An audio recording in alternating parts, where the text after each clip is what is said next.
الله من شرور أنفسنا ومن سيئات أعمالنا من يهده الله فلا مضل له ومن يضلل فلا هادي له أشهد أن لا إله إلا الله وأشهد أن محمدا عبده ورسوله اللهم صل وسلم وبارك على نبينا محمد وعلى آله وصحبه أجمعين أما بعد Ma'asyiral muslimin jamaah salat subuh yang dimuliakan Allah.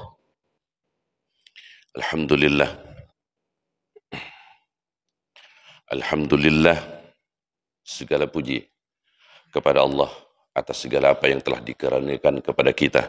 Apapun itu bentuknya, sedikit atau banyak, dan pastilah di mata Allah itu banyak.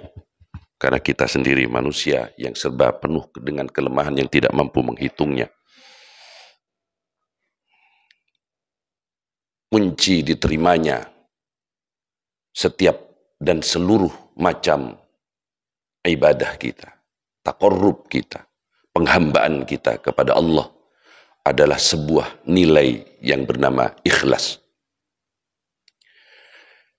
Ikhlas yang banyak dikaji oleh para ulama yang akhirnya berkesimpulan bahwa ikhlas adalah melakukan semua kegiatan-kegiatan amaliyah hanya semata-mata untuk dinilai oleh Allah Subhanahu wa Ta'ala, tidak untuk dinilai oleh selain Allah Subhanahu wa Ta'ala.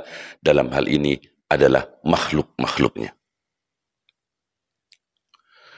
Ikhlas beribadah kepada Allah adalah menghadapkan seluruh wajah dan jiwa kita hanya kepada Allah. Ikhlas dalam arti bahwa kita hanya akan mengharapkan apa yang ditawarkan oleh Allah, baik itu berupa ridha dari Allah ataupun apa-apa ganjaran yang dijanjikan oleh Allah. Itulah ikhlas. Di dalam banyak kesempatan Rasulullah Muhammad sallallahu alaihi wasallam mengajarkan, meneladankan kepada kita bahwa mengharap dan mendambakan karunia surga itu adalah sesuatu yang sangat wajar di dalam konteks keikhlasan. Sekaligus menghindari, memohon agar Allah tidak menimpakan kita celaka yang sebenar-benar celaka, yaitu dijebloskannya kita ke api neraka. Maka rentetan dari keikhlasan itu adalah harapan-harapan kita atas balasan yang lebih baik dan lebih baik dari Allah Subhanahu wa Ta'ala, sekaligus kita mohon perlindungannya dari siksa api neraka. Hal jazaul ihsani illal ihsan. Dan tidak ada balasan atas kebaikan selain kebaikan yang lebih baik. Itu adalah janji Allah. Maka dari itu kita dihadapkan pada dua pilihan untuk menjadi motivasi utama, untuk menjadi pemicu yang utama atas keikhlasan kita menghadap Allah sebagai seorang Abdullah, sebagai seorang abdi atau hamba dari Allah Subhanahu wa Ta'ala. Di dalam surat Al-Waqi'ah itu adalah paparan atas dua kemungkinan yang kita hadapi sebagai imbalan dan ganjaran kelak di yaumil akhir. Dan itu seyogyanya menjadi fokus perhatian kita. Di dalam surat Al-Waqi'ah Allah menyatakan bagi yang mengharapkan syurga ala sururim mawdu' ala sururim mawdunah, mereka berada di atas dipan-dipan yang bertatahkan emas dan permata. Kita coba fokus pada kata dipan-dipan. Itu versi terjemahannya. Dipan atau ranjang menawarkan kenikmatan-kenikmatan. Maka dipan ini menjadi salah satu di dunia peluang usaha yang cukup menarik. Karena banyak orang mencari kenikmatan dari sebuah barang yang namanya dipan atau ranjang. Dan kenikmatan itu akan berwujud suatu kenikmatan yang berlipat-lipat lebih nikmat kelak di surga. Apalagi ornamen-ornamen yang ada di dipan itu bertatahkan emas dan permata. Fokus pada kata emas dan permata. Itu adalah sesuatu yang diburu oleh manusia. Karena simbol-simbol kejayaan dan kekayaan itu adalah emas dan permata. Bagaimana kita bisa membayangkan bahwa dipan-dipan yang sedemikian nikmatnya itu dihiasi dengan emas permata.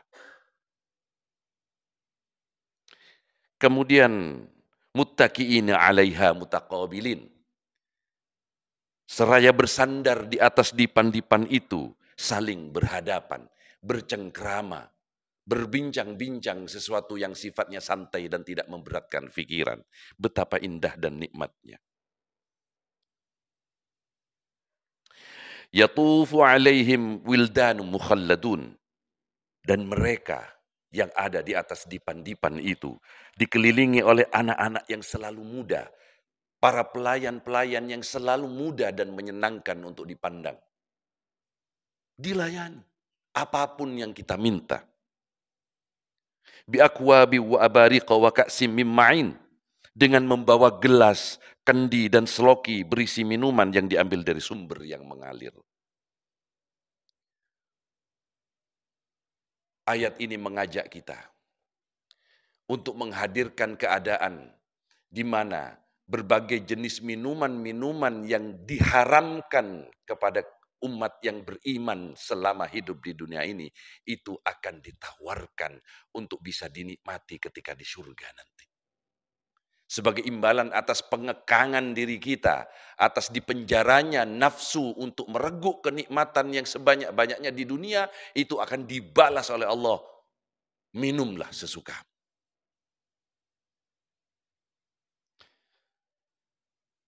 La yusadda'una anha wa la yunzifun. Dan mereka tidak pening karenanya dan tidak pula mabuk. Hurrimat alaikumul khamru wal maisiru wad dawam wal hamul khinzir. Adalah 4 barang di dunia yang diharamkan. Salah satu yang pertama disebut adalah khamr. Kita semua mungkin pernah muda, pernah bergaul ketika kita masih sangat muda dan belum matang. Urusan khomer itu urusan pergaulan anak-anak muda yang jauh dari keimanan. Mungkin ada di antara kita yang pernah mereguk sedikit. Dan memang enak. Apa yang diharamkan oleh Allah dan dihalalkan oleh setan itu sejatinya enak di dunia. Tetapi kita diminta oleh Allah untuk menghindari, menjauhi itu di dunia sebagai ujian bagi kita. Dan itu akan dilepas los nanti di surga. Ada kata-kata di kalangan anak muda, ngefly. Ngefly di dunia itu haram. Tapi ngefly di akhirat itu insya Allah halal. Dan tidak dibatasi waktu dan tidak harus sembunyi-sembunyi. Saya membayangkan, saya dengan Pak Samsul nanti sambil ngobrol-ngobrol kita ngefly bareng di surga. Masya Allah. Wa fakihatim mimma yatakhayyarun. Dan mereka menyuguhkan buah-buahan yang mereka pilih. Walahmi toirim mimma yashtahun, dan daging burung yang mereka sukai. Daging burung. Salah satu kuliner yang paling mahal adalah sajian hidangan daging burung kasturi. Kasuari, maaf. Kalau kasturi minyak. Burung kasuari. Pernah melihat burung kasuari? Burung yang besar sekali dan jarang dimakan oleh orang, itu di Australia adalah makanan jenis kuliner yang harganya tertinggi. Sebagai miniatur dari daging burung kasuari itu adalah daging ayam kalkun. Ada yang pernah makan daging ayam kalkun, Pak? Bagaimana teksturnya? Meskipun besar pahanya, tapi dagingnya empuk dan lembut. Itu yang ditawarkan kepada kita. Kemudian, wahurun ain. Nah, ini yang menarik. Dan ada bidadari-bidadari yang bermata indah. Semua laki-laki punya naluri untuk menjadi seorang pejantan tangguh. Yang bisa mengawini banyak betina. Sama seperti ayam, sama seperti kambing, sama kerbau, sama seperti binatang. Itulah naluri kebinatangan kita. Kalau diturut-turut, bisa enggak seorang laki-laki itu mengawini 1000 wanita? Bisa enggak? Contohnya sudah ada. Raja-raja pada masa lalu, itu selirnya bisa ratusan sampai ribuan. Nabi Daud ketika belum ada larangan untuk membatasi berapa yang bisa dinikahi, itu istrinya ada berapa, Pak? Lebih dari 1000. Ternyata kuat, Pak Samsul. Kuat. Kita aja yang kadang meremehkan diri kita sendiri. Kita hanya dibatasi selama hidup di dunia ini, mathna, wa thulatha, wa ruba'.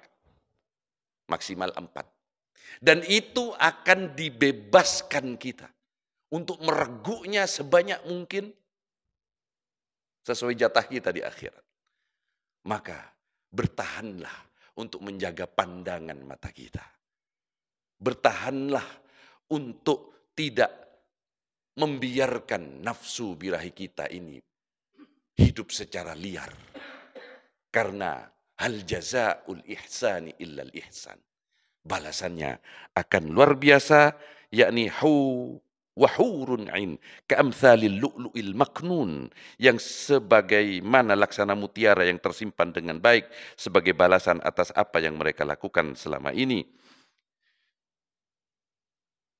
Dan mereka akan suci sepanjang waktu meskipun dipakai sepanjang masa di surga. Ini yang cukup menarik. Tetapi ada sebuah guyon dari Rasulullah. Ketika datang seorang muslimat, ya Rasulullah, saya yang umurnya 70-an tahun kurang lebih, apakah saya bisa masuk surga ya Allah? Dijawab oleh Rasulullah, oh tidak bisa. Ya Allah, ya Rasulullah, saya kan telah menghamba kepada Allah berpuluh-puluh tahun. Iya, ibu tidak bisa masuk surga. Maka menangislah sang wanita tua itu. Akhirnya Rasulullah tersenyum. Bu, di surga tidak ada orang yang umurnya setua ibu. Ibu akan kembali muda nanti. Maka yang merasa sangat tua-tua di sini, jangan khawatir. Insya Allah kalau ketemu dengan kita nanti, bapak-bapak akan pangling. Kita akan pangling karena bapak akan kembali muda. Seperti itu.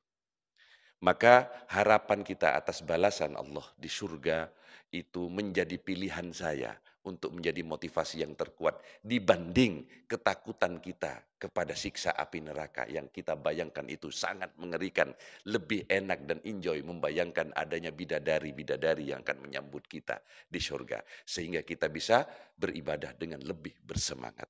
Mudah-mudahan Ramadan ini bisa menghadirkan, bisa menyediakan atau menambah jatah bidadari kita nanti di surga nanti. Amin. Amin ya rabbal alamin. Aqulu qauli hadza wa astaghfirullah li wa lakum wa lisairil muslimin fastaghfiruhu innahu wal ghafurur rahim. Assalamualaikum warahmatullahi wabarakatuh.